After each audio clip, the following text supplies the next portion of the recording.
Hey YouTube, Shay here. Thank you for stopping by my channel, Shay Love Hair. Today, we're going to be talking about the biggest kept secret in the crochet community, and that is the illusion hairline, right? Like, so many people ask me about it.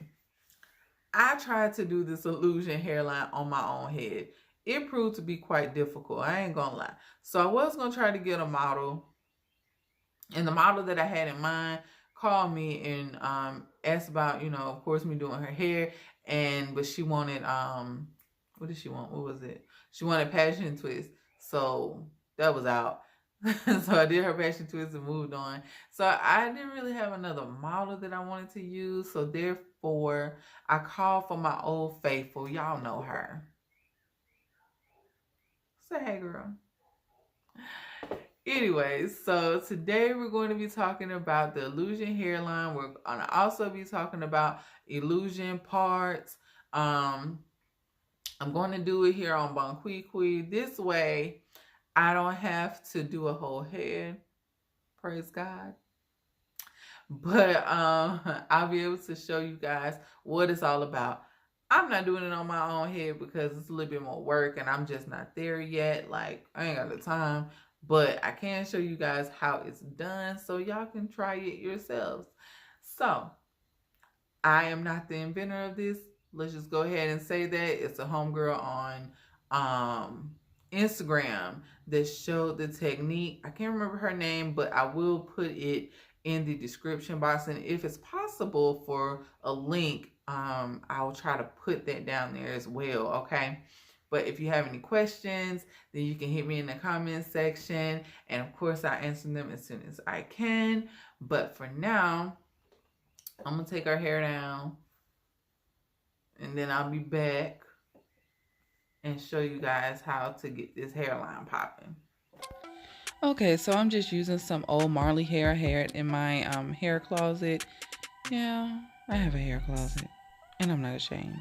Anyway, so I tried to pick a hair color that was closest to her hair. So you want to go with the root of your client's hair or the root of your hair. That's going to be best. And I've seen people use different colors and stuff and highlights, and that shouldn't be an issue. But if you wanted to blend, like blend, you know what I'm saying? Then you want to get something close to your original root color.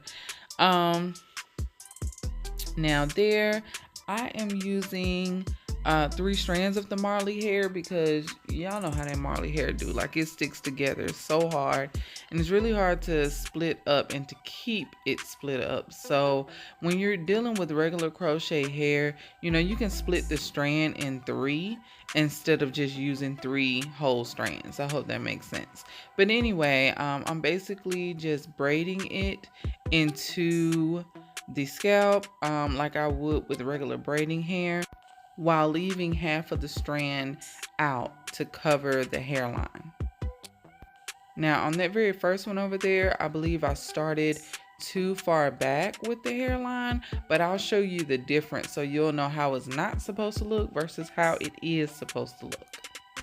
Also, I'm not really doing like an actual cornrow. I'm doing more of a French braid. Some people call it under braiding. I think there's over braiding and under braiding, or I don't know. But to me, one is a cornrow. I'm sorry. One is a cornrow, and then the other one is a French braid, and I'm doing more of a French braid. This helps with like the bulk, so that the bulk of the braid won't be sitting on top of the head. That way it's just easier to blend, and the hair is going to sit flatter. So basically, I'm just taking the edges of her hair, splitting it into 3, taking 3 strands of the hair extension and braiding it into the scalp, basically.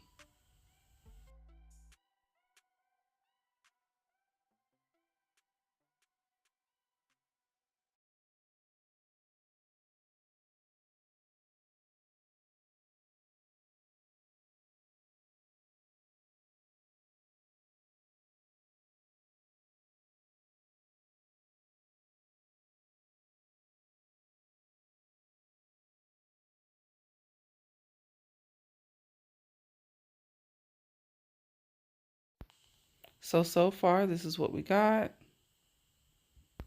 And now I'm about to start crocheting the cornrows, and basically I'm using the figure 8 stitch. Now again, that's not my original stitch, that belongs to someone else.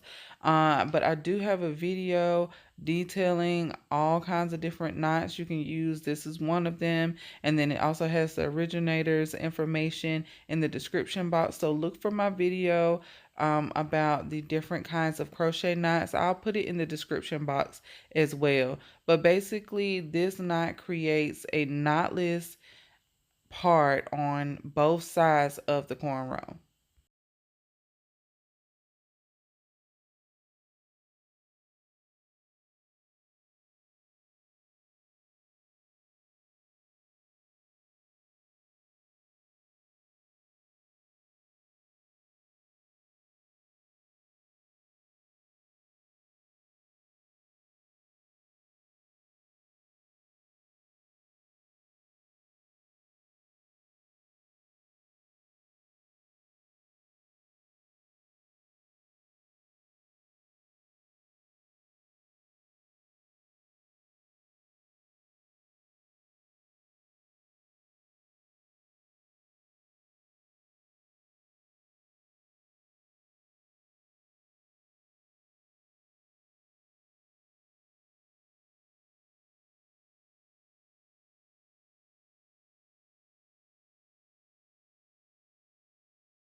I love that figure 8 knot. As you can tell, without any teasing or anything, like it already looks pretty damn good. Like, look like it's coming straight out the root.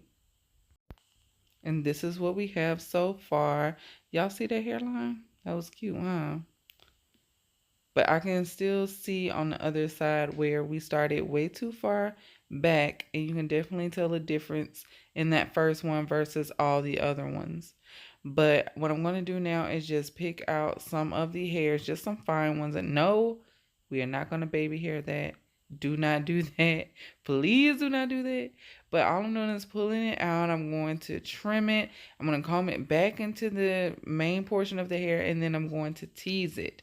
And you can do this around the edges. You can also apply this method in the nape, and then you can do it in the parts, and you just tease it. But you see how I pointed that out, you guys? You see that very first one, how far back it is, and it doesn't look as natural. It doesn't look bad.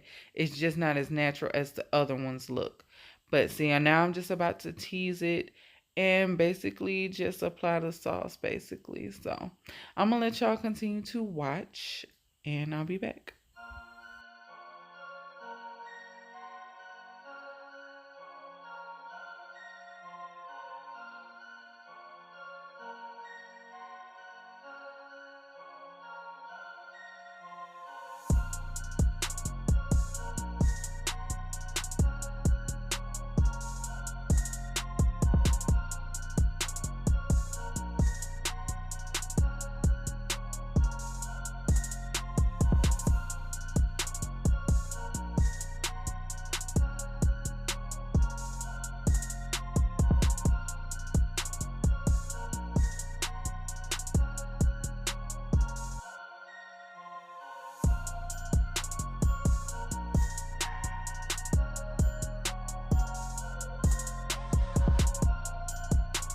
So that's it, you guys. I mean, that's it. It's so simple and it looks so natural. Of course, you can try this with all different kinds of crochet hair. The kinkier, the better the result, in my opinion. You can do it with silkier textures, but it might not look as flawless as it does with a kinky texture. And then also, if you use like a silkier texture, you're gonna have to worry about securing knots and all that extra stuff. So hey, it just depends on how much effort you want to put into your style, I guess. So if you have any questions, please drop it in the comments, and of course I'll answer as soon as I can. Thank you guys so much for watching. I love each and every one of you, and I'll see you next time. But until then, peace and blessings.